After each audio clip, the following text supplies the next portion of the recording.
Did you not know? Have you not heard? Hasn't he declared to us from the start of the earth? It is he who unfolds the heavens like a velvet curtain. Lift your eyes on high and see who created these.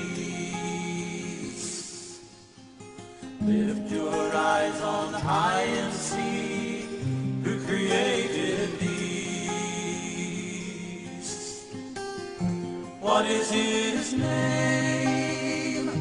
What is his son's name? What is his name? What is his son's name? What is his name? Shalom, shalom. I give thanks to our Father, Yahuwah, for giving me the opportunity to come before you this day and to bear witness of His Son, in the name of His Son. I call this teaching, What is His Son's Name? The name of the Son that only brought forth of Yahuwah is Yahushua. And this teaching is going to explain how we know for certain that His name is Yahushua and what the name of Yahushua truly means. In these last days, many people are making bold claims. Many people are blaspheming the name of Yahushua. Many people are saying things that they don't even understand what's coming out of their mouth. They're not doing their proper research. They're not seeking Yahuwah. They're not crying out with their heart, soul, and mind before Yahuwah to get answers from Him, but rather they are leading the people astray with fabrications and things that they have concocted within their minds. Their own lusts are leading them astray, and because of the internet and because of the new wave of technology that we have, they are able to lead thousands astray. I want to begin this teaching in the book of 2 Timothy chapter 4 for the people who begin to say some very bold things against the one whose eyes are like flames of fire, Yahushua HaMashiach. 2 Timothy chapter 4 verse 1. I charge thee therefore before Elohim and the Master Yahushua HaMashiach, who shall judge the quick and the dead at His appearing and His kingdom. Preach the word, be instant, in season and out of season, reprove, rebuke, exhort with all long suffering and doctrine. We have to be in season and out of season with the true word of Yahuwah. We have to reprove and rebuke and exhort, but we have to do these things with a long-suffering nature, just the way Yahuwah is long-suffering, as the scripture says. And we also have to do this with sound doctrine and sound teaching.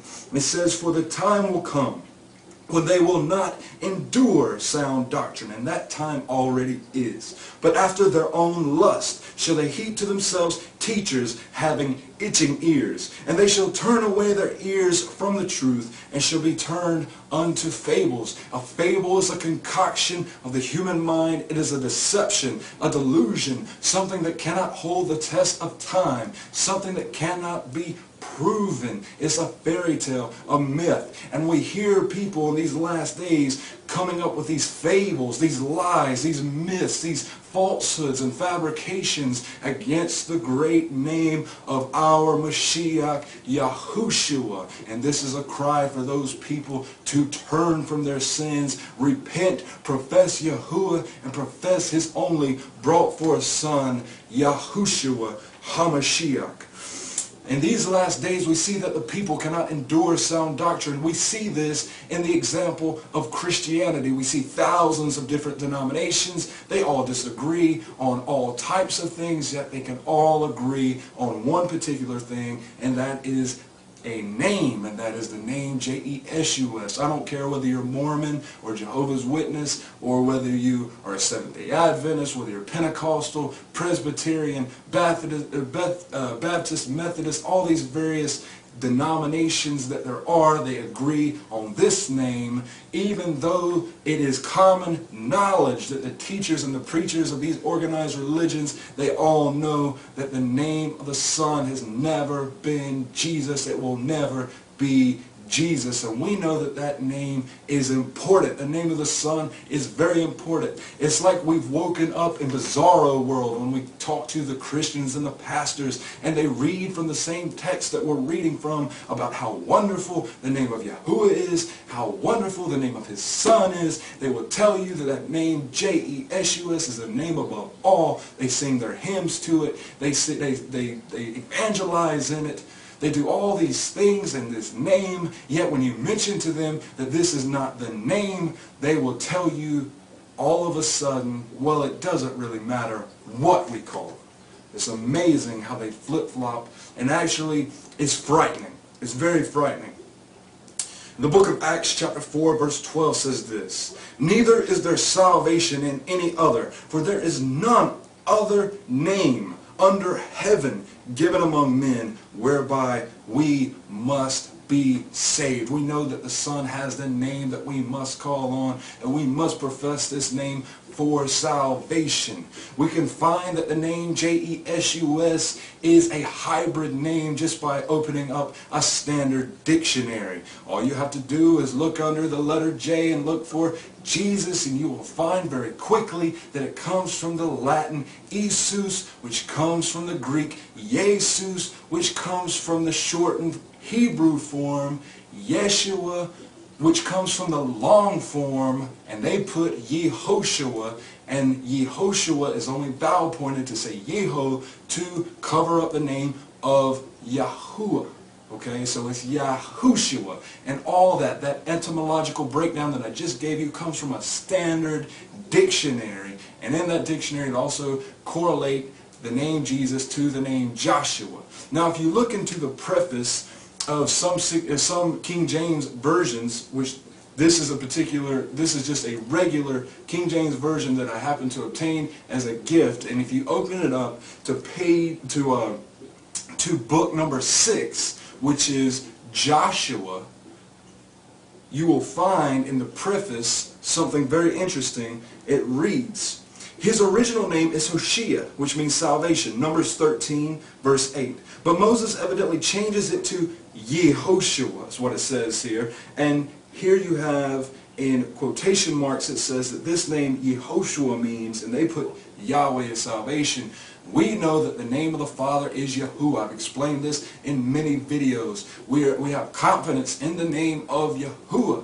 Okay, I'm not going to explain a lot about the name of Yahuwah today, but what I will show you here is that they're saying that the name is Yehoshua, and that name means Yahweh is salvation. But something that you need to understand is, if you do your proper research, you will find that the name Yahweh was proposed by Clement of Alexandria, and he spelled it I-A-O-U-E. This is what all the scholars, so-called scholars and learned men, get the pronunciation Yahweh from. Now in this I-A-O-U-E you will find no W. There is no W sound. What you will find is Yahoo, and those represent the first 3 letters of the Father's name, the Yad Ha-Wah. Those are the same first 3 letters in Yahushua's name, the Yad Ha-Wah. So right here, even if you thought that the name was this variation for the Father's name, you would have to know that the Son's name is not Yeho anything, it's Yahushua.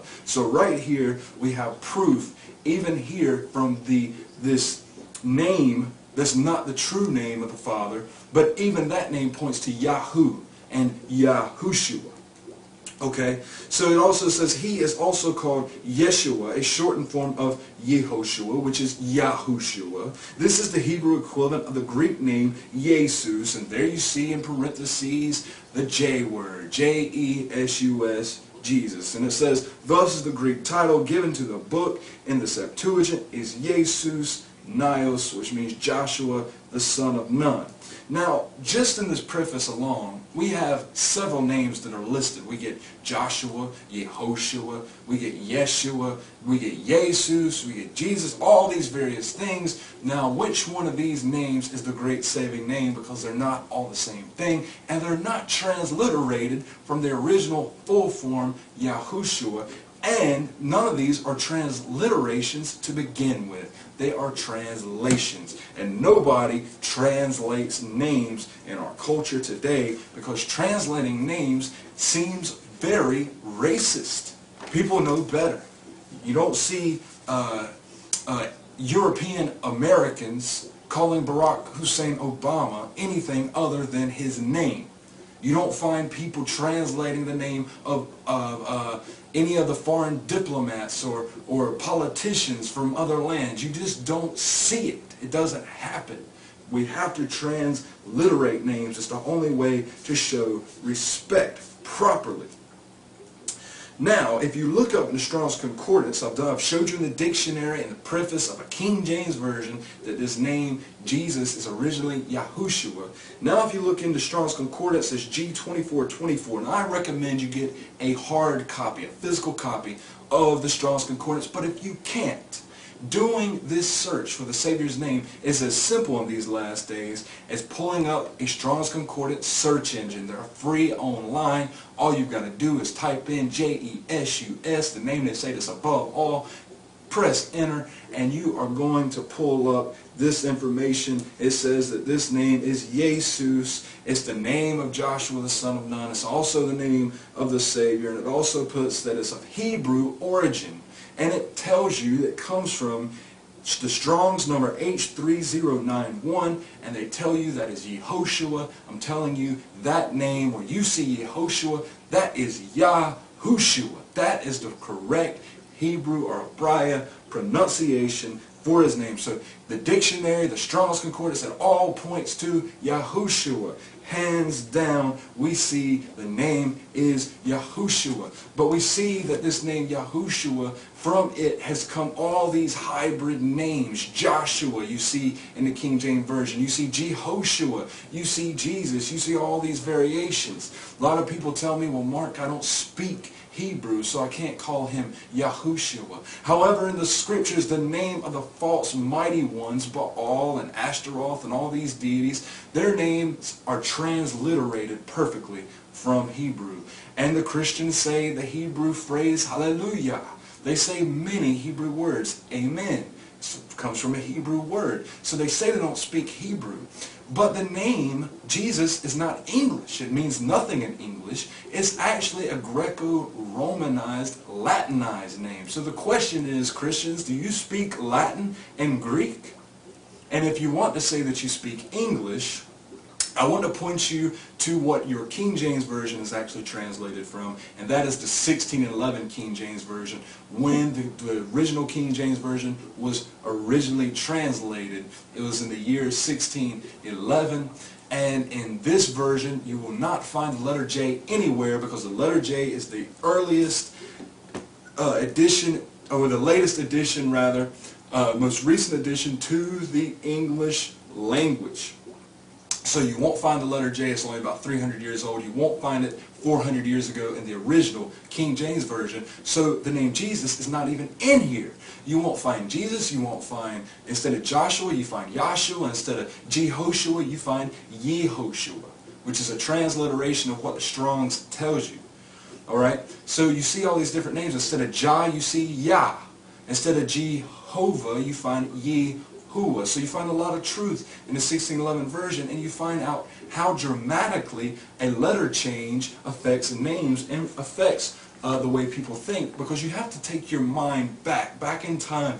400 years ago, nobody in English was saying Jesus. If you said that name back then, they would have thought you were picking or making fun of what they thought was his real name, Jesus. All right, now, and a lot of people knew even back then his name is Yahushua. All right, but nonetheless, I want to show you something else that's kind of interesting in the 1611 version.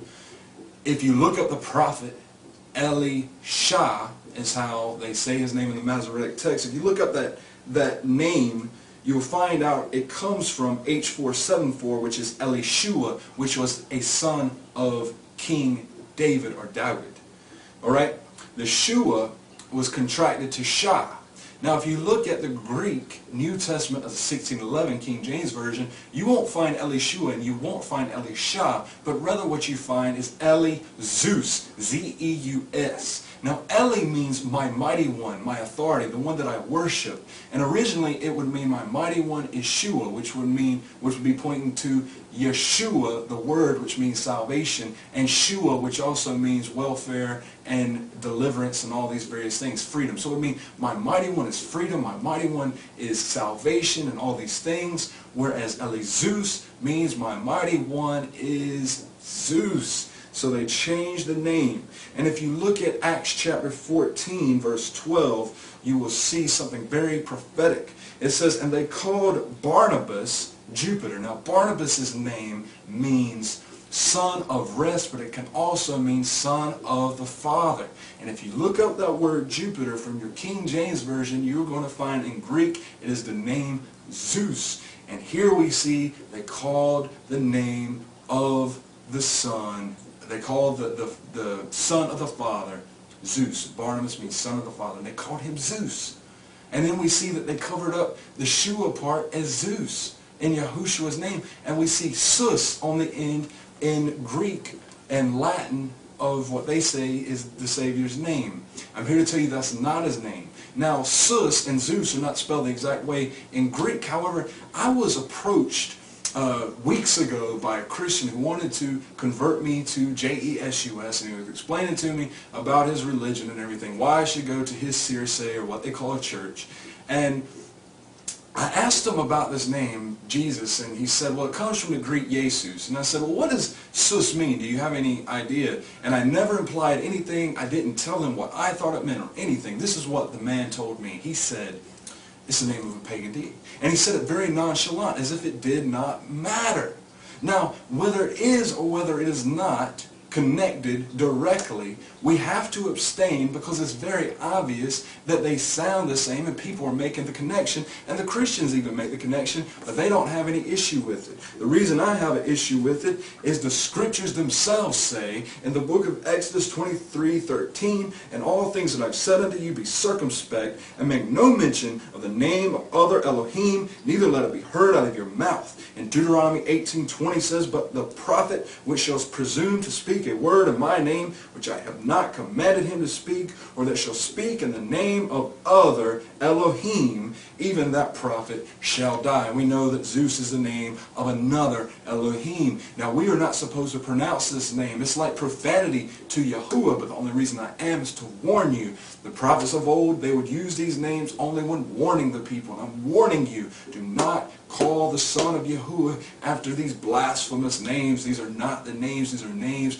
that have been covering up the name of Yahushua so that the people of this world could not find salvation, could not find the truth, even though, again, these preachers, these teachers, they know that the name is not J-E-S-U-S. If you're telling me that your preacher can come before you on Sunday morning, which is not the Sabbath, but he'll come before you and he'll give a teaching to you and he'll pull out a word. Maybe he'll look up the word faith in Greek and he'll tell you what it means to kind of add a little spice and sizzle to his message so that you will be dumbfounded and think, oh, my pastor is so smart. You're telling me that the same individual who uses the same Strong's Concordance, these are all their resources I'm using. I just used the King James Version, a Strong's Concordance. All are their resources, and you're telling me they looked up the word faith, they looked up the word love, they looked up all these words to see what they appear as in Greek and Hebrew, but they never looked up the name of our Savior? You've got to be kidding me.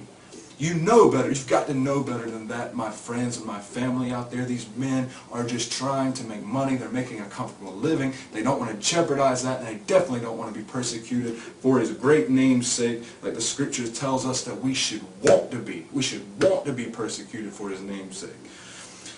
Another thing that's really interesting is if you went to Musha the prophet, who's called Moses, in his day, and you'd come before him and you would try to give him a testimony of Jesus, understand that Jesus means something in Hebrew. If you were to transliterate that name from Greek into Hebrew and try to go and start evangelizing to people who spoke Hebrew, Yeh is the imperfect tense of the word Yah. Yea, opposed to Yah, Yea means that I will be, whereas Yah means I am. And the word sus in Hebrew means horse.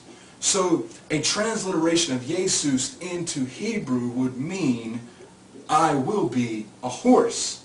And we know we've got to draw the line there. We cannot use these types of titles for the eternal Son of the living Elohim, Yahuwah. We cannot do these things. It's forbidden in Scripture. And we come in the name of Yahushua, who can stone you?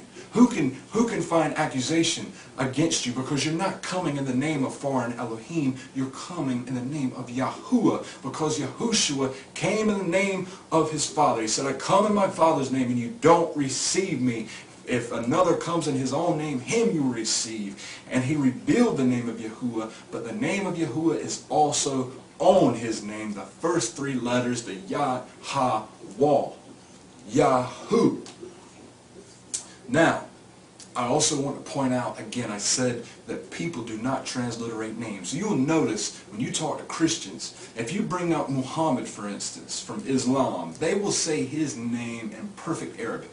If you bring up Satan, that's perfect Hebrew. If they bring up Buddha or any of these deities, those are those deities' true names in their true languages.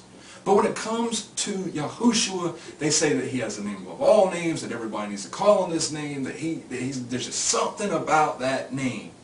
However, when you bring up that that's not his true name, they know that, and then they all of a sudden they tell you, well, that part don't really matter. His name really don't matter. So they talk out of two sides of their mouth. I'm here to tell you, it matters. It matters in the Scriptures. When you read the Scriptures, it's obvious that his name's important. The demons fled from people in the name of Yahushua. People were healed. Blind eyes have been opened in the name of Yahushua. This name is powerful. This name is important. This name has to be proclaimed to the people. And I'm going to prove to you in a rebuttal against the early believers of Yahushua that even during the 2nd century, the Roman people, the Gentiles who were following Yahushua, they called him by his name. They didn't call him by the translations in Greek and Latin. This is a 2nd century rebuttal. It comes from Celsus on the True Doctrine, a discourse against the Christians. R. Joseph Hoffman, page 118, says, but of course they think otherwise. They assume that by pronouncing the name of their teacher, they are armored against the powers of the earth and air, and they are quite insistent on the efficacy of the name as a means of protection.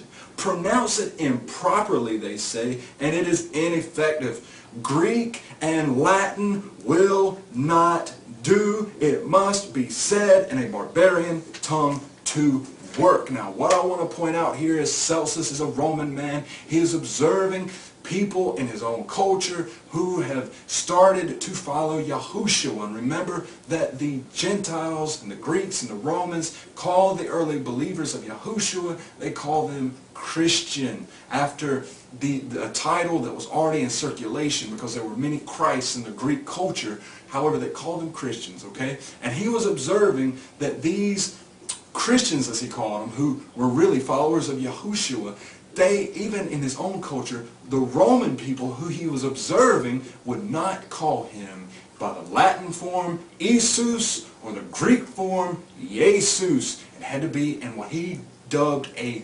barbarian tongue. And that barbarian tongue was the Hebrew, the original Abraya language. Yahushua is his name. And this proves it. This proves that even during the 2nd century, 200 years after our Savior, they still knew that you had to say his name properly for it to work. And the Scriptures verify these things. Another thing I want to point out is a lot of people think the Messiah came to trip up the Hebrew people. But actually, Messiah did not come to trip them up, but rather to give salvation to his nation. If you look up in the prophet Zechariah, in the Tanakh, or what is called the Old Testament by many people, you will find that the name of Yahushua is prophesied of in many ways. In one way, the first way is Musha, or Moses, names Hoshea, whose name means salvation. He names him Yahushua. And Yahushua is his predecessor. It's the one that takes control of leading the people when Musha goes on. And remember that Moses or Musha couldn't take the people into the promised land. Though he strove with them in the wilderness for those many years, he could not take them into the promised land. So the Torah itself teaches us that Musha, though he was the lawgiver, he could not lead the people to the promised land. The only one that would be worthy is Yahushua. And this instance, it was Yahushua, son of Nun, but it's prophetically pointing to Yahushua, the son of Yahuwah. And one other example is, I want you to remember the scriptures say that Yahuwah does nothing unless he first reveals it to his servants, the prophets. So you better understand he revealed about his son coming in the book of Daniel at the perfect time of when he was going to come. He told you to the time when he would show up on the scene. But in the book of Zechariah, he also tells you what name he would have when he walked the earth. Zechariah 6:11 says, "And you shall take the silver and gold and make a crown and set it on the head of Yahushua, the son of Jehozadak, the high priest. And shall speak to him, saying, Thus saith Yahuwah of hosts, saying, See the man whose name is the branch." So they put the silver and gold on the man's head whose name is Yahushua, and they say, see this man, his name is the branch. That word branch is a code word for Mashiach. It's the Hebrew word Semak. Now, if you look up the branch in your King James Version, you'll see it's all capitalized, and you'll find it several times in the Tanakh, or what is called the Old Testament, and it's always a prophecy or a picture of the Messiah. But let's continue to read. It says, "And from his place he shall branch out, and he shall build the Hekal, or temple of Yahuwah. It is he who is going to build the Hekal of Yahuwah. It is he who is going to bear the splendor, and he shall sit and rule on his throne, and shall be a priest on his throne." And this is referring to the oath that was given to King David or Dawid, that from his loins would come a king priest after the order of Melchizedek, who would rule and reign forever. So this is talking about the Messiah definitely here. And it says, "In the council of shalom, or peace, shall be between them both, while the crown is for a remembrance in the Hekal, or temple of Yahuwah." And you can continue to read, but I want you to see there that the crown wasn't to be worn daily or to be worn again by this man, Yahushua, son of Jehozadak. Rather, this crown was to be set in the temple for a remembrance that this had took place. That the son of Yahuwah would come to the world, and that his name would be Yahushua. They said, see the man whose name is the branch. See the man who has the same name as the Messiah that is to come, is what this is pointing to. Now I want to break this name Yahushua down phonetically and explain how we know for sure that it's Yahushua. When you look up Yahushua in the Strong's Concordance, you're going to find under one entry 2 spellings for the exact same name. The first is spelled Yad Ha Wal Shin Wal Ayin. This is the full form in biblical Hebrew. Now when you look at the second form, this is what they call a defective spelling, and it's spelled Yad Ha Wal Shin Ayin. Now I'm going to get into the difference of this name and all this. This is the big topic of the day. But however, I want to start with the first 3 letters for those who still may be iffy about Yahu in the name of Yahuwah and in Yahushua. So let's start with the letter Yad. The letter Yad can make the Yah sound all by itself. It doesn't need the aid of a vowel to come after it. It can have a consonant after it, and it will still be Yah. I'll give you some examples. I'll give you some examples of names. Yabesh, Yadua, Yada.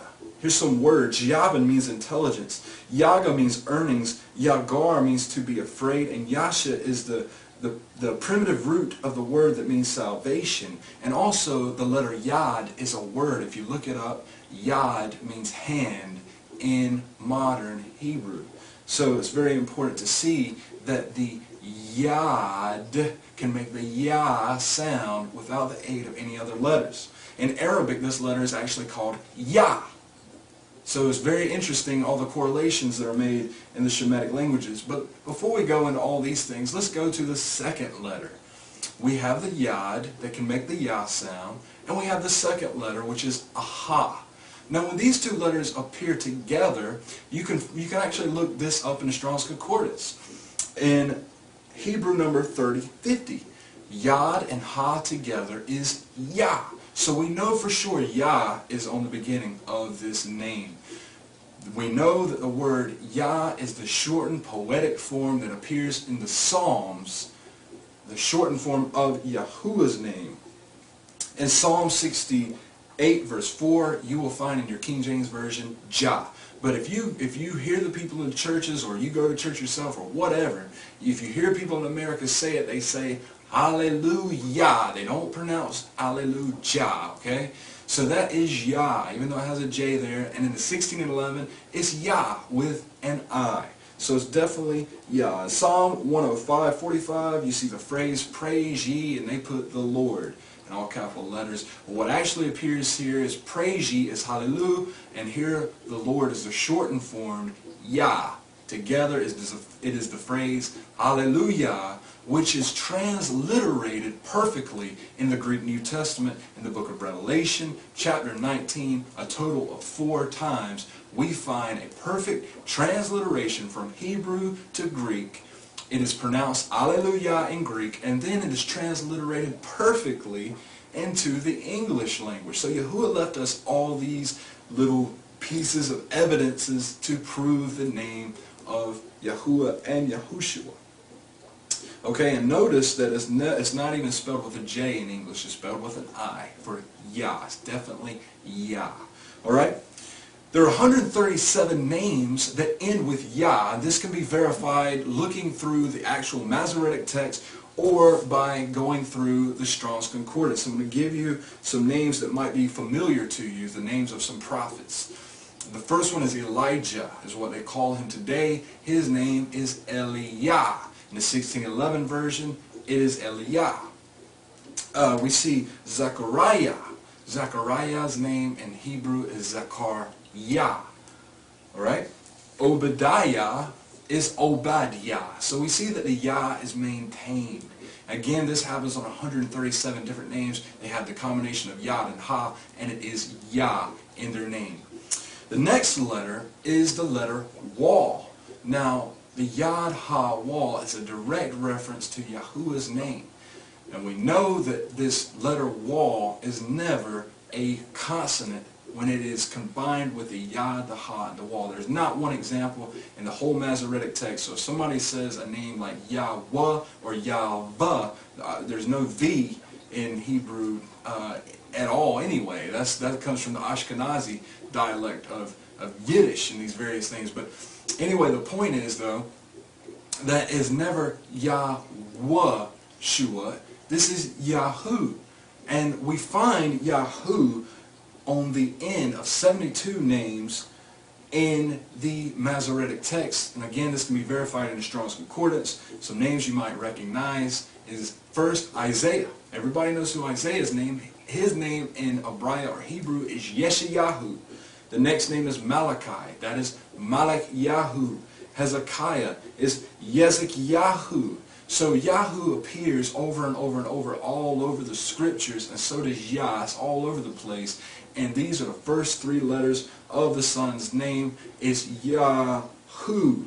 Now, many of you may be wondering, why the change from, why did Yahushua take on Yehoshua? I explained briefly earlier that it was vowel pointed to say Yehoshua instead of Yahushua. And what happened was the Masoretes, who invented this system of vowel pointing, which is called the Nukud, they were covering up Yahuwah's name. And here is a quote from the Babylonian Talmud, which actually proves that they were covering up Yahuwah's name. Now, the Talmud is not scripture. It is oral Jewish tradition. Tradition, not law. Okay?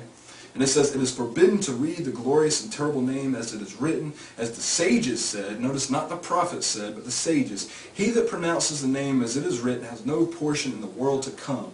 Therefore it must be read as if it were written Adonai. Mishnah Berurah 5:2. Now, the prophets say that those who call on the name of Yahuwah will be saved. King David called on the name of Yahuwah and he was delivered. Samuel and all the prophets called on the name of Yahuwah and they were delivered. The prophet Joel or Yael in chapter 2 tells us that we call on the name of Yahuwah in the last days. for salvation or deliverance. So this is a lie. It is not true. We are to pronounce the name of Yahuwah. Those who say the name of Yahuwah have a place in the world to come. They have it completely opposite. What the Masoretes were doing at this time, they banned the name, and what they were doing instead was they were adding vowel markers around the 4 letters of Yahuwah's name. They had 2 different words that they would use the vowels from. The first one was Adonai, which was mentioned earlier, and the other was Elohim. And what they did was they put those vowels around the letters, so when they got to the 4 letters of Yahuwah's name, they did not say Yahuwah, they did not say anything. What they said was rather Adonai, if it was the vowels for Adonai, and if it was Elohim, they said Elohim. They made no attempt to say his name. Now when the translators saw these vowel points, they assumed those were the genuine vowel points for the Father's name. That is the reason in the Strong's Concordance, H3068 says Yehovah, whereas H3069 says Yehovah. I'm telling you, neither one of those are correct, and the reason that these come about are from using the vowel points from the word Adonai. That's the reason you find Yehoshua. They were trying to cover up Yahuwah's name. Alright? So, anyway, if we look up, I got some quotes for those of you who have heard, if you mention the name of Yahushua around individuals, maybe you have heard someone say before, oh, you don't know proper Hebrew, or you don't know anything about the Hebrew language because you begin the name of the Father and the name of the Son with Yah and Yahu. Because there are people who say that's not proper Hebrew. Despite the fact that many people who speak Hebrew today do start names with the word Yah. And as I showed you, even in the Masoretic text, you find names that start with Yah. But anyway, I want to prove that it's definitely Yahu. And I'm going to prove it from a study of Judaism, a book on the study of Judaism. Here's what it says. It says that further source for evidence in cuneiform is the Marashu text. The Marashu texts are Aramaic texts written in cuneiform script on clay tablets found at Nippur. These texts date back to 464 to 404 before the Common Era, so they're, 2,400 and some odd years, so they're very old. And it says, and they contain many Jewish names transcribed in cuneiform with the vowels. Many of these names contain part of the divine name in the name. In all these names, the first portion of the name appears as Yahu and never as Yeho. And this comes from Patterns in Jewish Personal Names in the Babylonian Diaspora by M.D. Coogan, Journal for the Study of Judaism, Volume 4, Number 2, page 183. Another quote comes from A.H. Sauce in Higher Criticism. The notes on page 87 state, in the cuneiform text, Yeho, Yo, and Yah are written Yahu. As for example, in the names Jeho is Yahu, Jehoahaz is Yahukazi, Hezekiah is Kazak Yahu. So we see that there are sources that prove that originally the name was Yahu Shua instead of Yehoshua. And there are other proofs of Yahu in archaeology. There has been a tablet found in Egypt that has the name, and the men who study this say it says Yahu as the name of the deity of a people that they call nomadic tribesmen. Okay? So anyway, they say that this deity's name was Yahu, which points to them worshiping Yahuwah. But nonetheless, Yahu is proven. Now, another reason it can't be Yehoshua is because Ye implies the imperfect tense of Yah. Ye means I will be, whereas Yah means I am. So Yahushua means I am your salvation, whereas Yehoshua means I will be your salvation. Now the question is, if it's Yehoshua and he finally does the saving, does his name then have to change tenses to Yahushua because he is the salvation? Rather, we know that he does not change, and his name's not going to change, so he is Yahushua. It's in the perfect tense. It means that he is the Savior, that he is the salvation. Okay, now that we've looked at this, and we've looked at these first 3 letters, I want to point out one pronunciation first that this name cannot be, but you've probably seen it proposed.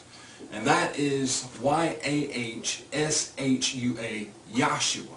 Now, you'll see some people spell this name Yahshua, and they will put in Hebrew Yad Ha-Wah Shin Wah Ayin, or Yad Ha-Wah Shin Ayin, which in the Strong's Concordance is under the entry for Yahushua. Okay, it's all one name. If they spell it this way, understand they are leaving out the letter Wah. Again, the letter Wah never makes the W sound. It makes the U sound. Sometimes you will see us transliterate this into English as UW to emphasize the ending of the syllable and the emphasis on the U sound. But it is never just a consonant. It is either a vowel or a vowel consonant. Okay? So we know that it's not Yahushua. That's the reason that Yahweh people, you'll either hear them say Yahshua or Yahushua, the true name, Yahushua, because they know, again, about the Yahu on the beginning of their pronunciation. It should be there, but they're rushing through their own pronunciation.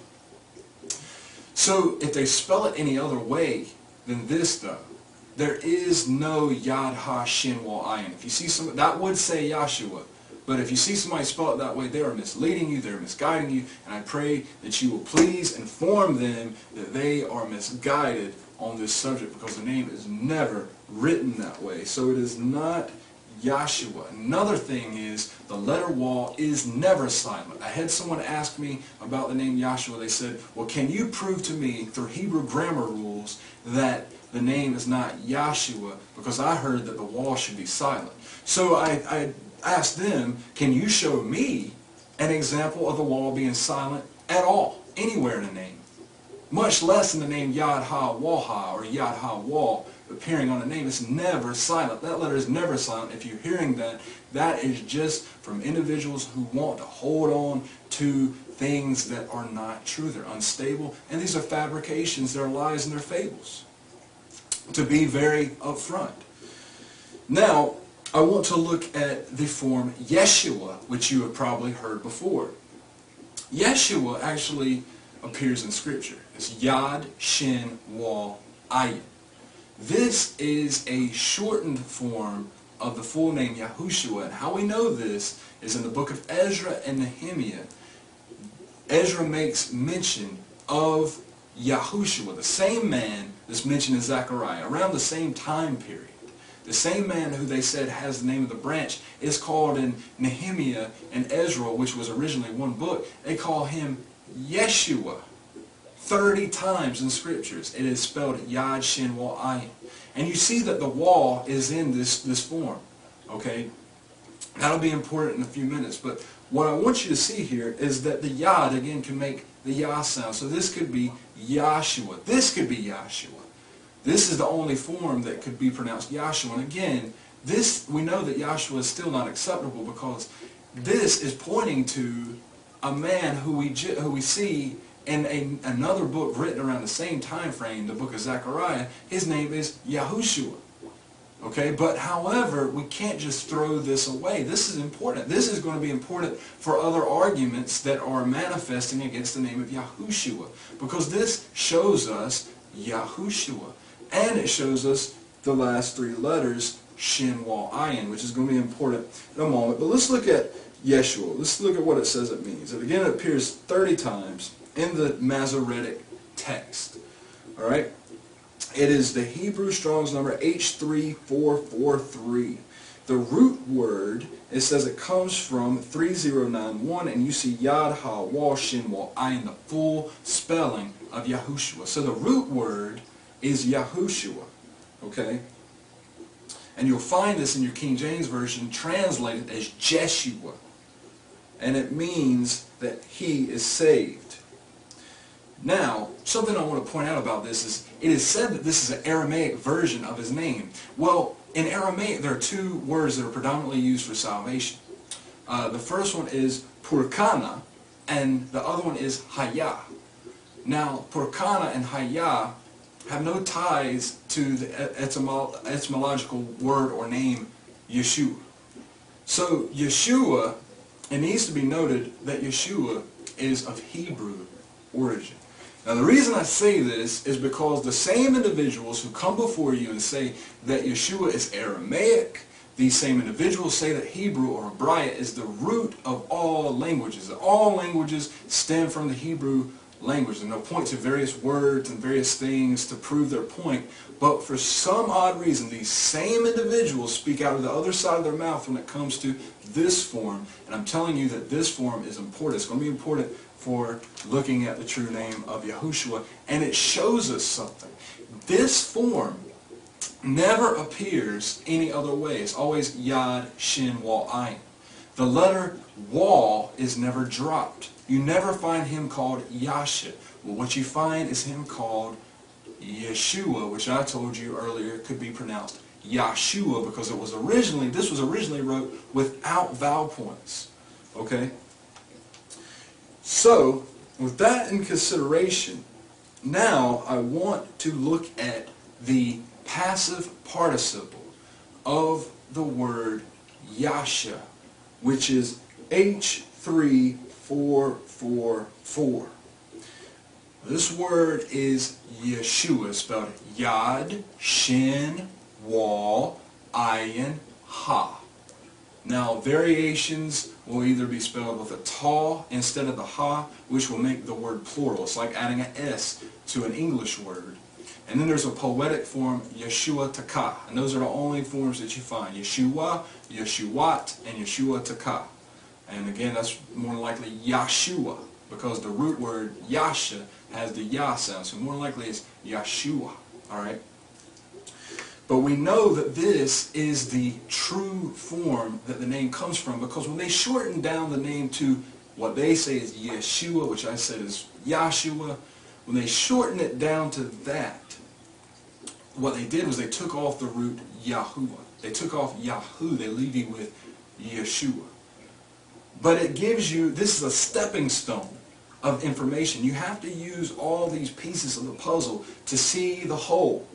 Now, when we look at the name Yeshua, or the word Yeshua rather, H3444, it means salvation, deliverance, welfare, prosperity, deliverance, salvation by Elohim, victory, and then it tells you it's the passive participle of the primitive root word Yasha. Now, this gets important that you follow this very carefully.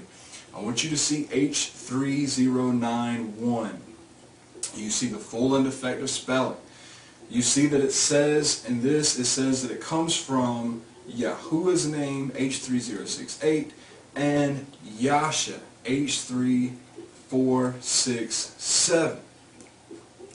Now, since we see in the full spelling, we see the wall appearing in Shua, and we know that this name comes from Yasha, one has to understand that this is implying that it comes from the passive participle of Yasha, which is that word H3444, Yeshua, which means salvation and deliverance, that appears in the Tanakh. And you hear some people argue against this, and they say, well, that is a feminine word because the Tanakh, the Strong's Concordance says that H3444, because it ends in a ha, it is feminine. But the name of Yahuwah also ends in a ha. We know that's not feminine. It's not a feminine name. But not only that, but I want to give you an example in the Hebrew language. See, these men who use these arguments, most of them don't really study Hebrew at all. Because if they did, they would know that these gender rules, they're hard to pin down. I'll give you an example of a very basic word that you probably even heard. It's the word Ab. Ab in Hebrew or Hebraic means father. When you want to make something plural in Hebrew, you attach either a masculine or a feminine ending. The masculine plural form would be im on the end of a word, as in aluaim. Alright? And the feminine plural is ot. When you see that on Torah, we see the plural form is Torot. So you would think that the name Ab, or the word Ab rather, would in plural form be Abim, but it's not, it's Abot. they put on a feminine plural form. So I want you to understand that these feminine and plural rules that people try to pull out of their hats and act like they know what they're talking about because they're studying the Strong's Concordance, they don't know what they're talking about, because naturally these things do not hold up to their own rules. Okay, so I just wanted to get that out of the way. But now again, put your attention on H3091. Now we're going to get into some explaining on full and effective spelling, and I am so excited to have this opportunity to explain this because I have seen a lot of division coming up in these last days. People are saying the most amazing things about Yahushua's name. They're blaspheming Yahushua's name as if it doesn't matter. They're not doing research, they're not praying, they're not fasting, they're not seeking Yahuwah, and they're saying a lot of things without even thinking or researching, and they can't take correction. You can't talk to these individuals because they know too much. You can't tell them anything because they know what they think they know, because they have those itching ears that are waiting for those little divisions and devices that come along so that they can branch off into what they see as a more narrow road. But actually what they're doing is they're being led astray, and they're leading other people astray. When we look at H3091, you see Yad Ha Wal Shin Wal Ayin, and you see Yad Ha Wal Shin Ayin. Again, this is a case of full and effective spelling in Hebrew. If you actually study biblical Hebrew, you will have heard these phrases before. But I want to show you an example of both occurring, just so you see that they do appear in the oldest Tanakh, the Aleppo Codex. You see the full form and you see the defective form. Now, in these last days, there's an argument that has come up within the people who call the Father Yahuwah. They have begun to divide on what we should call the Son. Up until this point, the hardest thing that used to be to explain was the Yahoo part in the name, because just about everybody who said some variation of the Son's name, they all said Shua as the ending.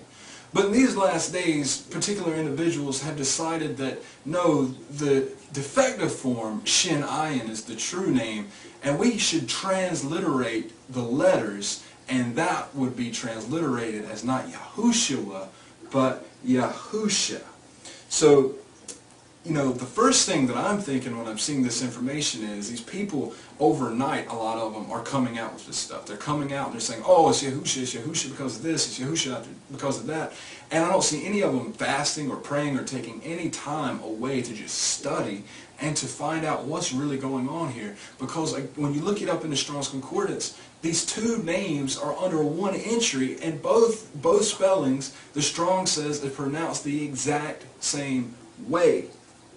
What I want to show you the difference is in the full spelling you have that extra wall in Shua. In the defective form, that wall is dropped. What takes place, however, is it is replaced with a kibbutz, which is a nukud, a vowel point. Okay, now I want to give you the whole analysis real quick about the full and effective spelling real quick. The main argument is that the full spelling, Yahushua, it only appears twice in the Masoretic text. Now this is true. In the Masoretic text, not in the Dead Sea Scrolls, because in the Dead Sea Scrolls I'm going to prove to you that the name of Yahushua appears way more times than what it appears in the Masoretic text. But the argument is the full spelling appears only twice. It must be in the Masoretic text. It just must be a scribal error. Whereas the defective form, it appears 216 times. And they're like, wow, 216 times? That's more. That must be it. There must have been a conspiracy to cover up the name. And then I mentioned full and defective spelling. There's people who are being very skeptical, I'm sure, at this point, and they're thinking, oh, he's talking about vowel points and stuff. Well, yes, I am talking about vowel points and stuff, because in videos before I have mentioned that we cannot use vowel points to try to figure out the name of Yahuwah, and this is true. However, vowel points are useful because the Masoretes used defective spellings, full and defective spellings, thousands of times. And what a full spelling is is a spelling that contains all the vowels necessary for pronunciation. A defective spelling usually drops one or two of those letters in favor for vowel pointing, so that you can know how to say this. And again, this happens thousands of times. The first example that it happens in is, of course, Yahushua. But another example is King David, or Dawid. King Dawid's name is spelled fully Dalet Waw Yad Dalet. It is spelled defectively Dalet Waw Dalet. Only 3 letters, and you'll notice the letter Yad is missing in the defective spelling. Okay? But every single time that Yad is missing, every time, not just some of the times, but every time, there is a Nikud symbol, the Kirek, which makes the E sound, just like the Yad does in Dawid. Okay? So this is a case of full and defective spelling, and it happens in King David's name. It also happens in Yaakov's name, who is called Jacob. Yaakov's name is spelled fully Yad Ayin Kuf Waw Beit. It appears 5 times in the Masoretic text. It is also spelled Yad Ayin Kuf Beit. That's the defective form. You'll notice the wall, the same exact letter that is dropped in Yahushua's name, is dropped in Yaakov's name. But nobody seems to know this when I call these people on the phone and talk to them. I mean, I've talked to a lot of people who are promoting the name Yahushua, and they had little to no understanding at all about defective spellings. But it appears on the names of very well-known people all throughout the scriptures. So even Jacob's name drops the letter Waw. And notice nobody is calling Jacob Yaqubah. Everybody knows that there's a vowel between the Kuf and the Beit, because they're all saying Yaqub. You also see this in Yehunathan's name. Yehunathan, his name, you see it spelled fully and effectively. The full version has a letter Ha, whereas the defective version, there is no letter Ha, and the Yad makes the Ya sound all by itself, so it's still Yehunathan. In the name Yabesh, you see Yabesh is spelled Yad Beit Shin, and it appears 20 times, versus Yad Beit Yad Shin, which appears 14 times. And here the Yad is dropped in favor for vowel pointing in the defective spelling. In another name, Yermoth, you find Yad Resh Yad Mem Waw Ta appears twice, and Yad Resh Mem Waw Ta appears 7 times. The letter Yad is dropped in favor for vowel pointing. In the word ephod, which means a garment, is spelled Aleph Pei Waw Dalet 10 times, and this word drops the letter Waw, just like Yahushua's name. In the defective spelling, it is spelled Aleph Pei Dalet, and everywhere the Waw is missing, there is always a vowel marker to let you know that there was the letter there.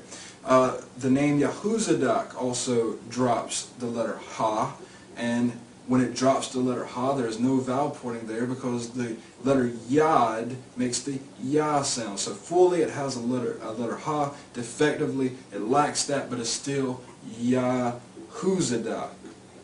And there are thousands of other examples, as I said, because this happens over and over and over in the Masoretic text. If you actually study the Masoretic text, you would know that at the front or in the back of the various codexes of the Masoretic text, you will find something called the Masura, which is a list of all the things they changed and tampered and messed with, and there is a whole section on full and defective spellings. So just do some research and know this is just something they were doing.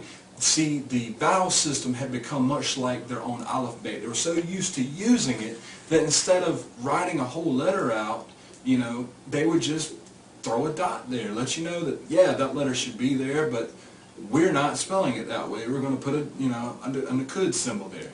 And another thing, I want to give you another example real quick about a word that drops a letter. You have the word Eloah, which means a mighty one. Now, when the plural form comes in, defective spelling usually takes hold on words when it becomes plural. And what you find is Elohim drops the wall in favor of vowel point, which is the vowel point, the holum. So now you have some people saying Elohim instead of Elohim. But because, see, it comes from Eloah, so we know that the plural form would be Elohim. And the vowel point is there to let you know that, yes, even this is spelled defectively. So there's all these words, and the wall is dropped many times. All right? I'm not saying that it's a very good system, but I'm saying we have to work with what the scriptures actually show us. And if they want to go and use the Masoretic text to prove this name Yahusha, you've got to look at the whole thing. You can't just take the pieces that satisfy your itching ears. Another thing I want to keep in mind about defective spelling is, remember the spelling Yad, Shin, Wal, Ayin? Well, if you remember the quote that I gave earlier, how Yah would always be Yahu, and we know that in Zechariah, the same man who's called Yeshua is called Yahushua. I believe that Yad, Shin, Wal, Ayin is Yahushua. That says Yahushua. Without vowel points, you have to go back. You have to think about this. Take yourself back thousands of years ago when the man Yahushua, the son of Yahuzadek, walked the face of the earth. Now, if everybody's calling him Yahushua, and even Prophet Zechariah writes his name out as Yahushua, and then someone comes along, and you know what you know, if you're Hebrew, about full and defective spellings, and you see it spelled Yad, Shin, Wal, Ayin, why would you say Yeshua? Why wouldn't you still say Yahushua?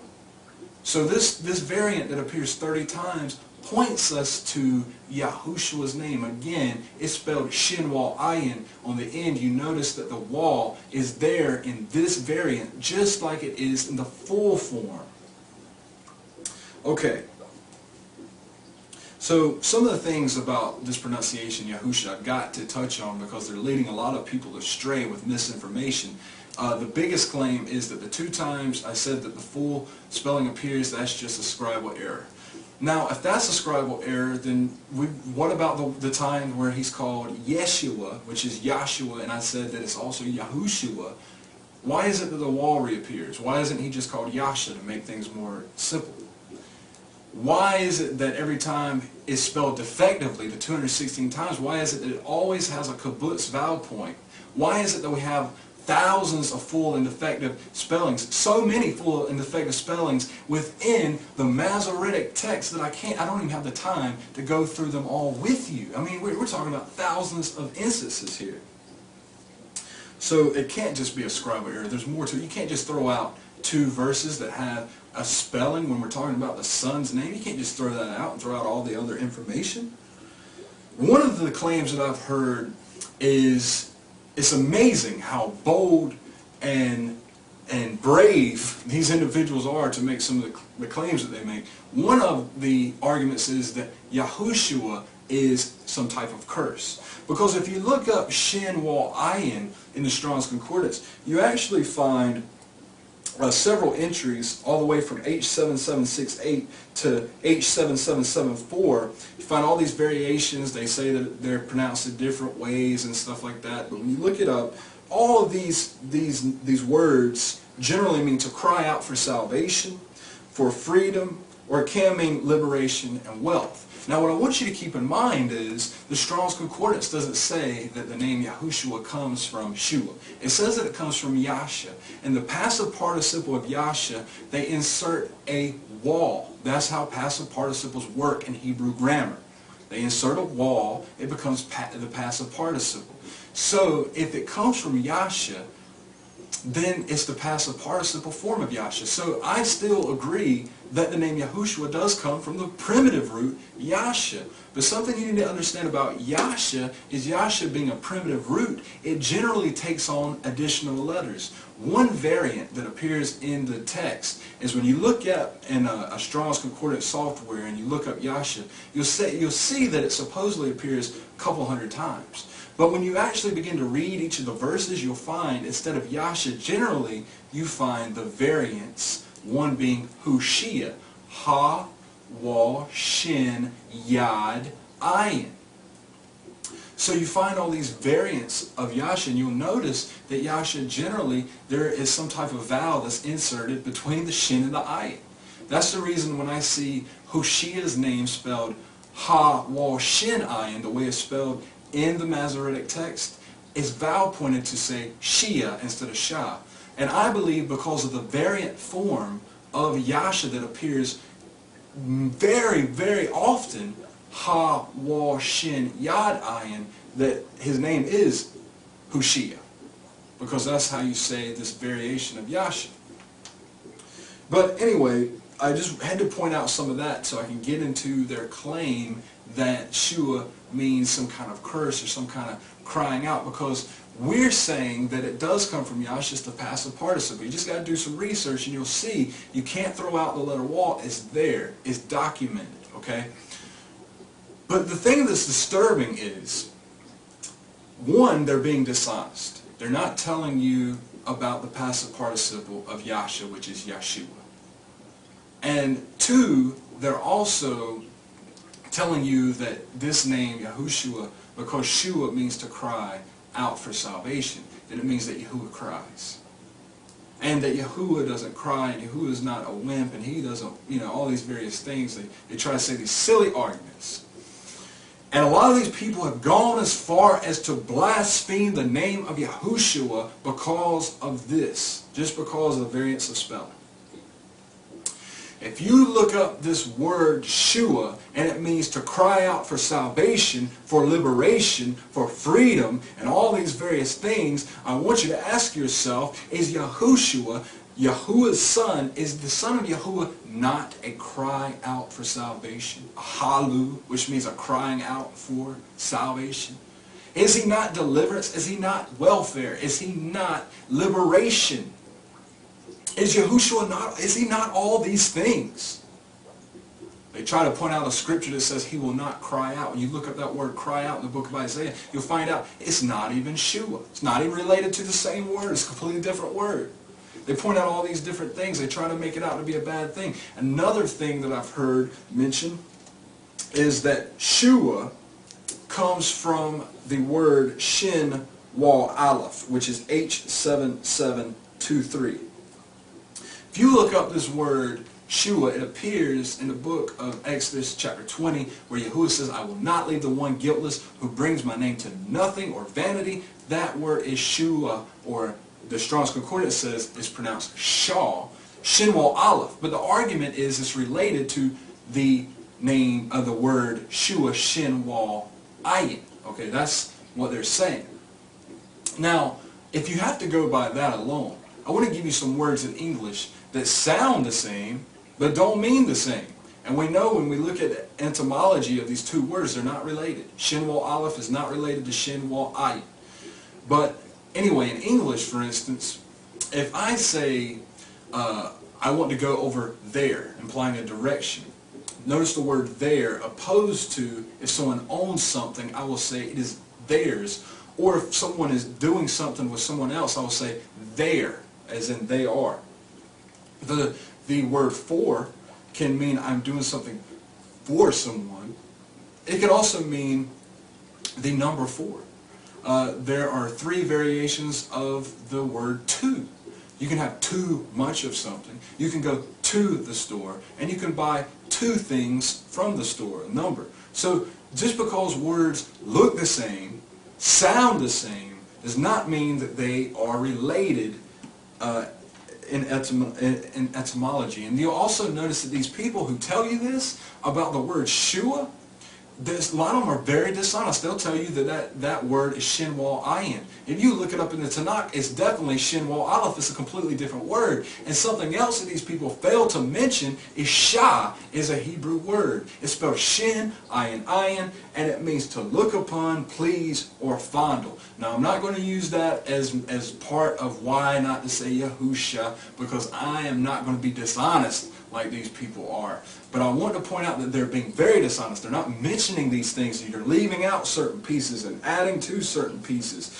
And if Shua means vanity or nothingness, then we have some pretty big problems in Scripture. One is the name Abi Shua, which is spelled Aleph Beit Yad Shin Wal Ayin. Notice the Shin Wal Ayin on the end. You look it up. It's the Strong's Concordance H50, and it means my Father is welfare, my Father is salvation, and all these things. And it's the son of Phinehas, the grandson of Aaron.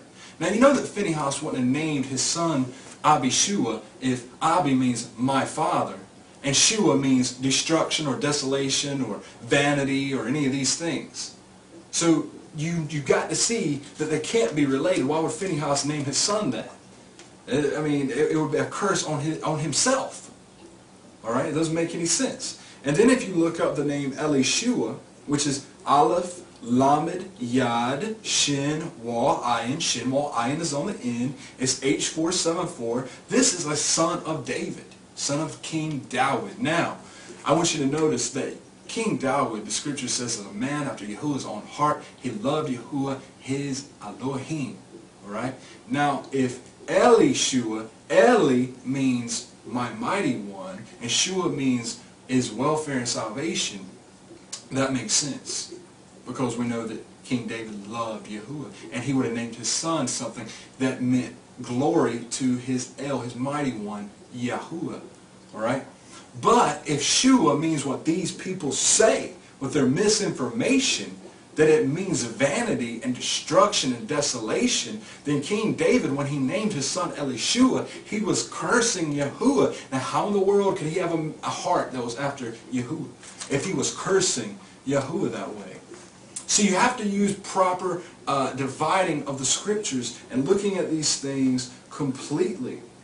Something that I've noticed with this proposition of the Shah ending in Yahusha is they only count the 216 defective spellings in the Masoretic text. The two full spelling, they throw completely out. They say, you can't use that.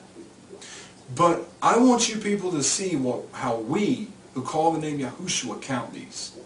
We count the two full spellings, Yad, Ha, Wal, Shin, Wal, Ayin.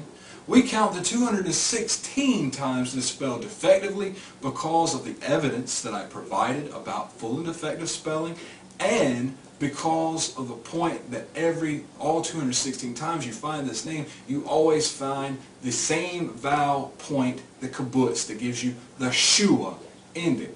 But not only that, we count the 30 times that is shortened down to Yad, Shin, Wal, Ayin. They say that that's Yeshua. That is still Yahushua. That is a reference to Yahushua. You see the Shin, Wal, Ayin. So we count all of these times, but we also count there's very many other resources. I mean, again, I said it appears in the Dead Sea Scrolls also many times more than the Masoretic text. I'm not going to get into all that, but because I want to continue down the lines of why it should be Shua versus Shah, because this is the thing that has brought a lot of division. Again, I said many people are making some bold claims in these last days about the name of Yahushua. They don't even fear him. They don't even think twice before this garbage comes out of their mouth. One thing that I want to look at is one of the claims that I found on a particular website is they said that they had a teaching called The Son's Name Made Simple, and you look at it and they say the Father is called Yahuwah Yasha in Scripture, just like he's called Yahuwah Rapha, which means our healer, and Yahuwah Shalom, which means our peace. So because he's called Yahuwah Yasha, the name should be Yahusha. However, when you actually look at their claims, if you look at the verses they provide, most of the verses do not even have Yasha in the verse at all. You actually find it as a completely different word. And then when you do find Yahuwah in this word Yasha, remember that it's a primitive root. Usually you find the combination Hushia Yahuwah. So you see all these, we see all these things like Hoshea Yahuwah appears in Psalms 12 verse 1, but if you're only getting your understanding from a Strong's Concordance, you think Yasha appears there. But no, it's the variant of Yasha, Hoshea, which has a Yad between the Shin and the Ayin. Okay? So we know that between the Shin and the Ayin, vowels usually appear. The change, or whatever it has to change about the meaning, of the primitive root. But I found this argument very interesting, so I looked up the passive participle form to see if it was ever combined with Yahuwah's name, because I could never find the actual primitive root spelled Yad Shin Ayin attached with Yahuwah's name directly. Now, as I said, it's not a bad word. Yasha means salvation. But I did find the passive participle of Yeshua attached with the name of Yahuwah a few times. One time that we see him connected is in Exodus 14:3. It says, "And Moses said unto the people, Fear not, stand still, and see the salvation of Yahuwah, which he will show to you today. For the Egyptians who you see today, you will not see them anymore forever." Now when he says, stand still, you will see the salvation of Yahuwah, what actually appears in the original Masoretic text is Aleph Taw, which is a reference to Yahushua, because in the book of Revelation he says he is the Aleph Taw. I know you've heard it said Alpha and Omega, but that's Greek. Yahushua spoke Hebrew. The first and last letter is Aleph and Taw. Yahuwah calls himself Aleph Taw in the Tanakh. So this is a reference to the Son and a reference to Yahuwah, Aleph Taw. It says Aleph Taw, Yeshuat, which is the plural form, meaning salvations, and then Yahuwah. So Aleph Taw, Yeshuat, Yahuwah. And we see that this is a picture of the Son, that this day they would see the salvation of Yahuwah. In Psalm 3 verse 8 it says, Yeshua unto Yahuwah, thy blessing upon thy people, Selah. And this it says in the Masoretic text, Le Yahuwah ha Yeshua. So it's saying to Yahuwah, La Yahuwah, the salvation. So here we see the combination again. Psalm 116:13. This is a beautiful verse. It says, I will take the cup of Yeshua and call upon the name of Yahuwah. This is a beautiful word play showing the connection of Yahuwah and Yeshua, which together is Yahushua. Here's some verses from the Tanakh which are echoed in the New Testament.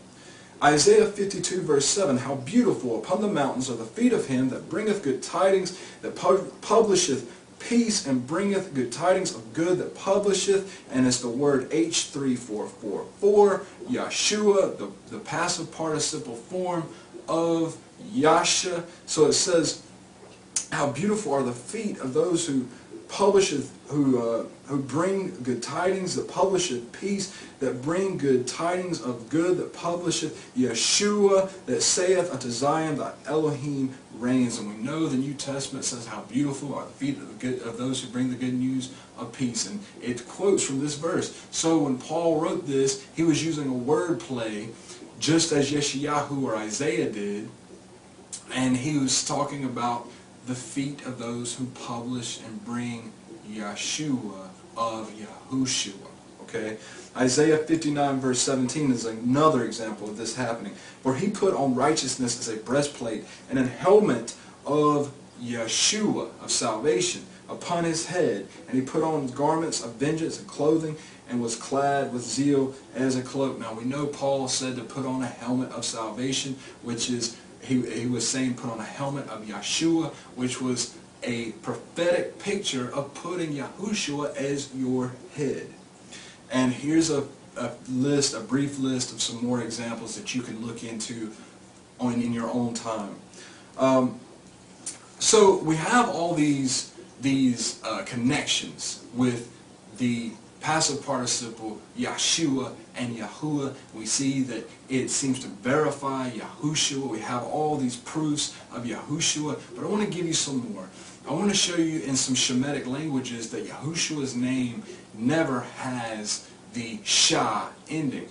Now, what a lot of people don't realize is that the scriptures were translated into Arabic and Aramaic before the Masoretic text even came on the scene. A lot of people have little to no knowledge of codexes and what appears, and how old these various things are and what they were translated and all these various things. So I want to give you some understanding here.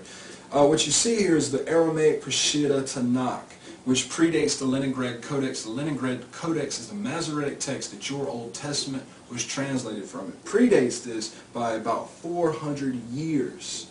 And in this we find in the Aramaic letters. Now, Aramaic and Hebrew have the exact same aleph bet, the exact same letters, pronounced the same way.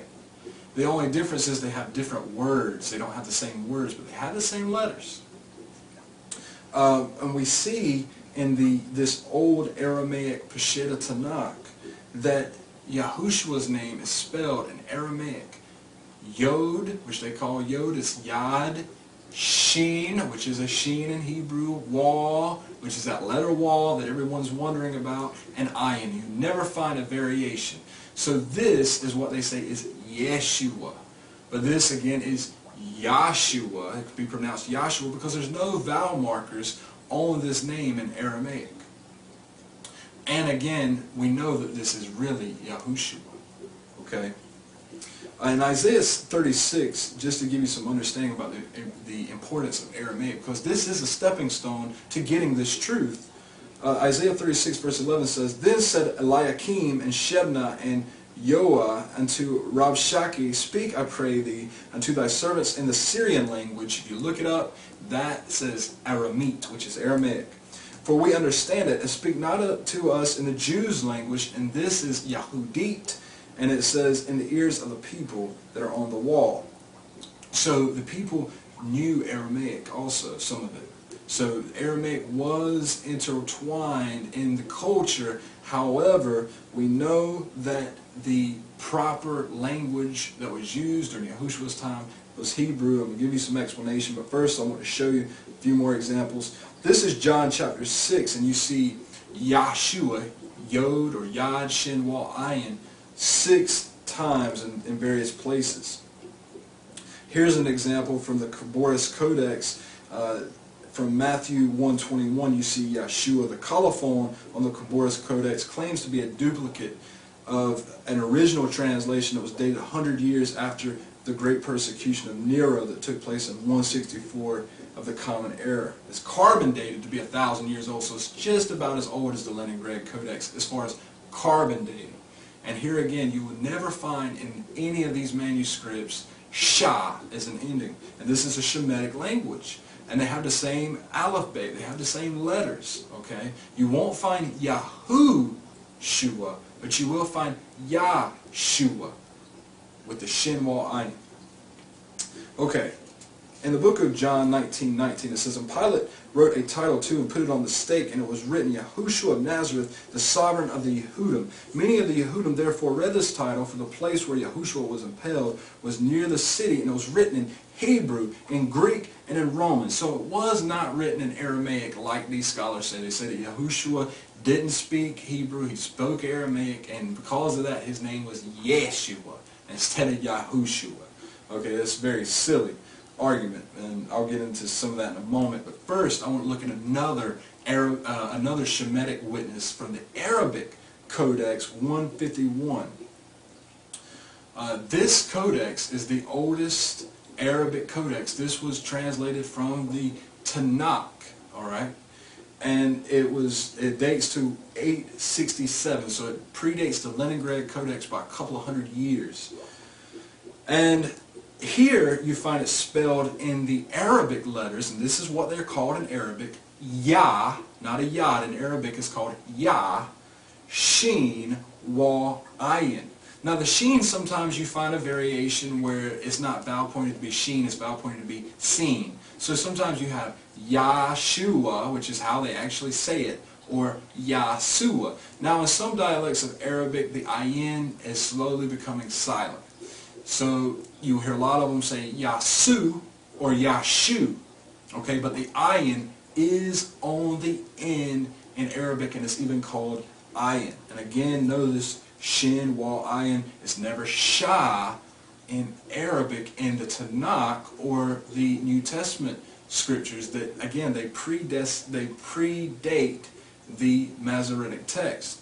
However, you will find Shin Ayin on an Arabic variation, supposedly of Yahushua's name, but you will find it not in the Tanakh or not in the New Testament, but rather you'll find it in the Quran. And what you will find is Ayin, Shin, Ayin. And they say this is Isa. Now, I want to show you an interesting connection in this name, Isa. Recently, Rick Warren, everybody just about knows Rick Warren. Rick Warren is author. He puts out a lot of books, a lot of nonsense, and he gives a lot of false teaching and proposes this name, J-E-S-U-S, to be above all. He ends the inaugural prayer in the name of Isa. Now, all you have to do is a Google search, and I know this man had the time, he's definitely got the money and the resources to do this, but for some reason, this ignorant man ended this prayer in Isa without doing a proper study. If he had done a proper study, which only would have took about 5 minutes, you would have found out that the Arabic Christians and believers call the son Yeshua. You would have found out that they called him Yahshua also, or Yashu and Yasu, whereas sometimes they don't pronounce the ayin on the end. But you would have found out they do not call him Isa. The Quran calls him Isa, and if you look up in the book entitled Christ and Islam by Ahmed Deedat, it says that this name Isa comes from the name Esau. So you have to be careful. You have to study, and you have to test the fruit. This man ended the prayer in the name of Esau, and the people all said amen. But this is what you need to know. The scripture says in Romans chapter 9 verse 13, as it was written, Jacob have I loved, but Esau have I hated. Now why does it say that? Why did Yahuwah hate Esau? Because Esau despised Yahuwah, and he despised his birthright. Esau was not the son of promise. Jacob was. But in the Quran, Esau is the son of promise. It says that he inherited the promises and the covenant. So I wouldn't be surprised if we didn't find out that some of the Arabs that were connected with the Quran and Muhammad, that they didn't have Edomite heritage also, because of the way that they esteemed the name Esau. And notice in this man's book, it even says at the bottom, the Muslim will not hesitate to name his son Isa, because it is an honored name, the name of a righteous servant of the Lord. And here we have this Muslim talking about Baal, the Lord. So, and the same man, in a book called The Name of God, or What is the Name of God, he calls the Father Yahuwah. He says that's how you should say it in Hebrew. So this man knows about the name of Yahuwah. He would have known about the name of Yahushua, and I know he had to know what Esau was. He was just trying to explain this away, and Rick Warren's silly self goes out and he ends this prayer in the name of Esau, the person, and the only person in Scripture where Yahuwah actually says that he hated him, he detested him, because Esau detested Yahuwah so much. And Yahuwah detested him because he didn't love his birthright. He didn't love the things of Yahuwah. So, and I guess that's okay to the Christians, because again, they say it doesn't really matter what we call him. So I guess if we can call him Esau, we can also call him Bob. We can also call him anything that we so desire. It's sickening. But anyway, I want to get back to whether the pronunciation on the end, whether it's Shah or Shua. In Arabic, the only ending with Shah is Shin Ayin, proposed for Yahushua, is directly connected to Esau's name, according to Islamic information, their own resources. I want to look also at the Greek Septuagint to verify the wall in the Shua, because the scriptures have only been translated into a handful of languages originally. The oldest we have are in Aramaic, and we have those in Paleo-Hebrew and modern Hebrew, the Dead Sea Scrolls. We have all these different things, but we also have the Greek Septuagint that a lot of people use to point out the name Jesus. And I'm going to use this translation to show you that even in Greek, it's never ended Shah. There's always a wall or a U sound after the S sound, which represents the sheen. The variations in Greek are Jesus, Yesun, and Yesu, and it varies on the case ending, because in Greek, the case ending changes a whole name, unlike any other language that I can think of, where proper names usually would not be changed depending on their case. But nonetheless, you see that Yesu, this form, comes from Yad HaShin, wall, at least. You can at least see how somewhere that they at least, when they were translating this name, they at least knew about Yahushua, and they even leave the U sound there. They don't opt for the spelling Shah or anything like that, even in Greek. So in Arabic and Aramaic, which predate the Masoretic Old Testament that they point to, and they always tell you, you got to look at the Masoretic Old Testament to see that it appears Shah 216 times, but then out of the other side of their mouth, they warn you about the Masoretic text. So I find that interesting. But anyway, another thing I want to point out real quick before I go further is that in the original Greek Septuagint, Yahuwah's name appears in Paleo-Hebrew, perfect Paleo-Hebrew, never in Greek, because they revered his name. And I wish that they had done that with the name of the Son. But rather, the earliest New Testaments, the Codex Sinaiticus and the various codexes, they have what's called nomina sacra, which are abbreviations of the name. You'll find iota upsilon as a variation of nomina sacra for Yahushua's name. And this is telling you, this should be telling you, anybody who is reading this, they would have to wonder, well, how do you say this? It's obvious that this is saying, this is a Hebrew word, you need to pronounce it in the Hebrew language. Now they could have transliterated Yahuwah's name, and I believe they could have gotten very close to Yahushua's name, but they didn't. This is what we have to work with, unfortunately. But nonetheless. Now, how do we know that Yahushua even responded to his name in Hebrew? This is a silly question, I know, because most of us know the answer, but there are some naysayers, I'm sure, who are watching this. So let's look at Acts 26, verse 14. It says, "And when we had all fallen to the ground, I heard a voice speaking to me and saying in the Hebrew tongue, Shaul, Shaul," or as it says, Paul, Paul, sometimes, "why do you persecute me? It is hard for you to kick against the prods." Now, it says right here, he heard a voice saying in the Hebrew tongue. Now in verse 15 he says, "And I said, Who are you, Master?" And he said, "I am Yahushua, whom you persecute." If he was speaking in the Hebrew tongue, he said his name in the Hebrew tongue. And again, remember, people in the 2nd century who were Romans, who believed in Yahushua, were not even using the Greek and the Latin forms from the quote that I gave you earlier from Celsus on True Doctrine. Also, I want to point out that the Talmud has a variation, and I'm going to show that this is a picture of this variation that appears in the Talmud, but this is coming from a dictionary of the Talmud, and it's spelled Yad Shin Wall. And we never see this variation in the Tanakh ever, only in the Talmud, and it directly refers to Yahushua, and it tells you that right in this dictionary. If you look up what this means, you will find out that it is an acronym for a curse formula that was Yamak Shimo Vizikro, which means may his name and memory be obliterated. And what I want you to see is what they blotted out of Yahushua's name in the shortened form Yeshu is Yahuwah. They took off the Yahu, and they took off the ayin, which makes the ah sound on the end. So ultimately they took off the phonetics of Yahuwah.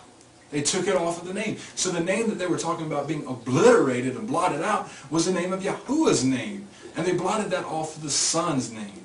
They disgraced it.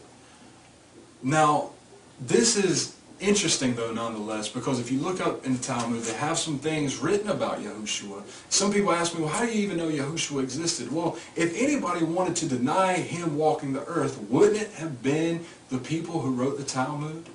Wouldn't it have been those who were trying to oppose Yahushua? It's interesting that in the Talmud they call Yahushua a magician and a sorcerer. They defame him, but they give you just enough information to know that he existed and he did mighty things. It tells you that he did all these works, and there's even a section that tells you that he did these different works and he did it through the power of the name of Yahuwah. But it says in the sacred name, and what they say that he did was they cut out the 4 letters out of a scroll and they attached it to his belly and he walked around with it under his clothing. But throw away all that and just look at what it's telling you here. It's saying this man did mighty works and he did it in the name of Yahuwah. So I mean there's things in there that let us know that he existed, references to him. But another thing I find interesting is in the Talmud, for Joshua the son of Nun, when you look up his name, you find his name spelled fully more times than you found it spelled defectively. You find Yad, Ha, Wal, Shin, Wal, Ayin, numerous places in the Talmud. So the Talmud itself even lets you know that, yeah, they were calling Yahushua Yeshu, but they let you know that Yahushua the son of Nun, his name was spelled with full 6-letter spelling, also to be Yahushua, because the full 6-letter spelling needs no vowel points. It's Yahushua every time. All right, so it appears in the Talmud, but the big thing that I wanted to bring your attention to through this whole video was that the name Yahushua appears more times in the 6-letter format in our oldest scrolls. I just praise Yahuwah for the opportunity to even show this to you.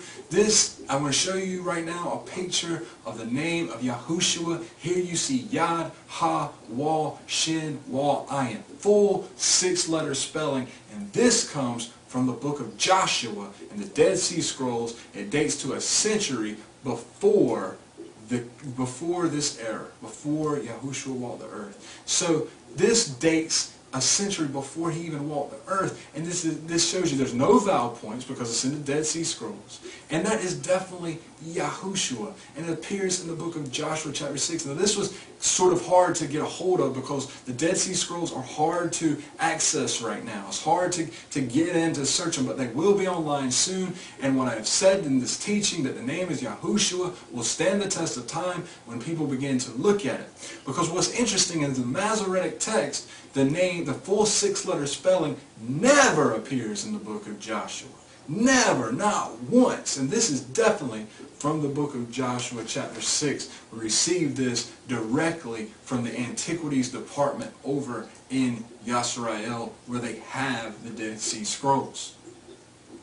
So we know that it should appear more times than that. Now here's a transliterated form that, it's not the actual fragment, but here we have a transliterated form that shows us that the name of Yahushua should appear in 2 places in a series of 5 verses in Joshua chapter 6. So it should appear numerous times just in this one book, the book of Joshua. And this is definitely from the book of Joshua. I even took it and did a word-for-word comparison with the Masoretic text. And it is definitely Joshua chapter 6, and there's no way to get around it. So we see the name of Yahushua stands the test of time, that if the argument it only appears twice, you look in the Dead Sea Scrolls, it appears twice in only 4 verses, in a series of 4 verses in the book of Joshua. So you know it appears more than that in the whole book. You know that it's going to appear numerous times in the text. And again, keep in mind that the Dead Sea Scrolls predates the Masoretic text that they used to point out that their defective spelling appears 216 times. The Dead Sea Scrolls predates the Masoretic text by over 1,000 years. The Masoretes weren't even heard of during this time. In the Dead Sea Scrolls, you will find the defective form. There's nothing wrong with the defective form. It's just the way it is written. But because there's no vowel points and they use full and defective, you find the full form more often than in the Masoretic text. Because they wanted you to see the full form more often, so you knew that that's definitely how it's pronounced. Here's another example from 4Q559. This is a biblical chronology. At the end of line 6, you see the full letter spelling, the full 6-letter spelling in the Dead Sea Scrolls. And again, there are many more. I don't have the time or the resources right now to provide them all, but I pray you will take this information, do your diligent studies, pray before Yahuwah, seek His face about the things that are presented, whether they be true or not. Now I want to look at what this name means in the pictographic Hebraic language. The Yad is hand. The Ha is a man. It means to behold. The Wal is a nail. So here we have hand, behold, nail. The Sheen is a set of teeth, and it has variations of what it can mean. One meaning is sharp. And then you have the next letter, the wall, which is a nail again. And then you have an ayin, which can mean multiple things. It can mean an eye. It can mean also wells. So this name, Yad Ha Wal Shin Wal Ayin, can mean the hand, behold, nail. The sharp nail brings sight, opens the eye. Or it can mean the sharp nail brings you to wells. Remember, Yahushua said that if any man is thirsty, let him come unto me, and out of his belly shall come forth well springs of life, living waters. So not only that, but the shin wal ayin can represent, the shin can be teeth. The wall represents the nail, it represents sacrifice. So it represents eating the sacrifice. And the ayin means, the word ayin means well also. So it can mean eating the sacrifice and drinking from the well. That is Shua. That is Yahushua. Hand, behold, nail. The sharp nail leads you to waters of life. The sharp nail opens your eyes and brings the resurrection when you open your eyes again, when you see clearly. Remember, Yahushua said, if any man has an eye to see or an ear to hear, and he said, if your eye be singular, it should be full of light. Really, he said, if your eye is tov or good, it will be full of light.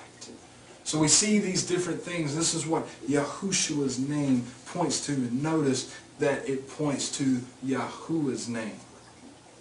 Many people point out the book of Revelation chapter 19 verse 12. This verse says, his eyes were as a flame of fire, and on his head were many crowns, and he had a name written that no man knew but himself. So we have false prophets out here who are saying that Yahushua will return or has returned in a different name, not Yahushua.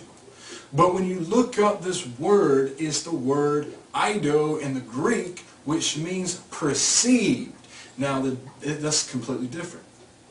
Because if he comes in a name that no man perceives except himself, that makes a lot more sense than him coming in a name that no man knew. Because when we think of knowing a name, we think of hearing it, knowing it by hearing it. But when you think of perceive, you think of what it actually means. Now, I'm going to show you the name that he comes in. Jeremiah, Yirmiyahu 23 verse 5 says this, see the days are coming, declares Yahuwah, when I shall raise for David or King David a branch. Remember the branch in Zechariah chapter 6. A branch of righteousness, and a sovereign shall reign and act wisely, and shall do right ruling and righteousness in the earth. In his days Yehudah shall be saved, Yisrael shall dwell safely, and this is his name whereby he shall be called Yahuwah Zidkenu, Yahuwah our righteousness. The son of Yahuwah, the scriptures say, has inherited a name above all names. If Yahushua means that Yahuwah is salvation, that name Yahushua points to a higher name, a name that gives salvation, and that name is Yahuwah. That is the name that the Son has inherited, the name that is above all names, and he only understands it. He comes in this name, Yahuwah, when he returns, and no man has truly perceived this name, Yahuwah, except himself. Yes, we know that name, but no, we cannot perceive it the way that the Son has, because he lived it, because the name of Yahuwah means hand, behold, nail, behold. It means that the man that is sitting at the right hand of Yahuwah would be pierced with the nail, and he would live and reign forever. You see him resurrected, that man on the end. Hand behold, nail behold. He is the fulfillment of the name of Yahuwah. So no man perceives his name except for him. In the book of Philippians, chapter 2, verse 9, it says, Elohim therefore has highly exalted him and given him the name which is above every name, that at the name of Yahushua every knee should bow, of those in heaven and those on earth and of those under the earth, and every tongue should confess that Yahushua Messiah is, and most of your versions says Master or Lord here. The Greek word is Kyrios, which is a pagan word. But if you look up, well, in Codex Sinaiticus, Kyrios doesn't appear. You find Nomina Sacra, K-Y, and all these different variations. Just want to point that out. But when you look at the original Aramaic, the older Aramaic, you find that it says that every tongue should confess that Yahushua is Mar Yah, to the esteem of Elohim the Father. This word Mar Yah is a combination of Mara, which means master in Aramaic, and Yah, which is Yahuwah. It says that Yahushua has the name above all names, that all people will confess that he is Mar Yah, that he is Master Yahuwah. How can this be if there's only one Yahuwah? It can be because Yahuwah has passed down his name to his son, just like all cultures are familiar with this practice in all over the world. He's inherited the name above all names. And 1 Corinthians chapter 12 verse 3 says, "Wherefore I give you to understand that no man speaking by the Spirit of Yahuwah calleth Yahushua accursed, and that no man can say that Yahushua is," and they say Lord and Master.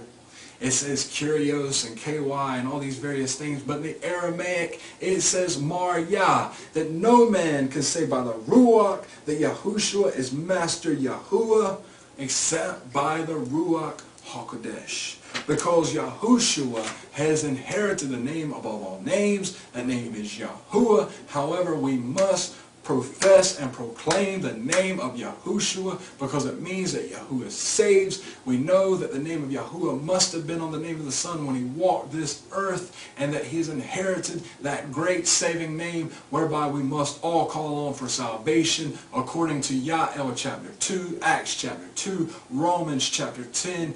All that call on the name of Yahuwah shall be saved, they shall be delivered, and the name of Yahushua means that Yahuwah gives salvation, that he is deliverance, that he is our liberator, that he is our freedom, that he is a saving cry, and that he is what we call on for salvation. The scriptures say there is no other name that's been given among men whereby we must be saved. It is Yad Ha Wah Shin Wah Ayin in its full form, and this, my friends, my brothers, my sisters, is Yahushua. It is my humble request that you take this information provided in this video, that you search it out diligently, and that you take it before our Father Yahuwah, and that you seek answers from Yahuwah regarding the information that is provided in this video. I pray that Yahuwah will open your eyes, that you will have the understanding to be able to give an answer to those who question, why do you call the Son Yahushua instead of some other pronunciation?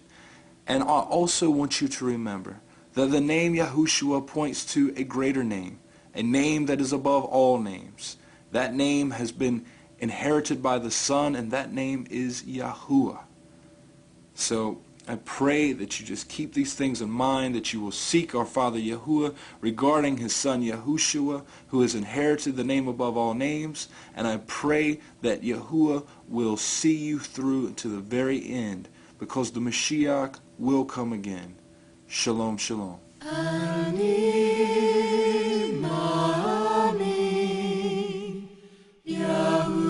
Yahushua Mashiach, Ani Ma'ami, Ani Ma'ami, Ani Ma'ami, Ne'amuna Shelima, Beria HaMashiach.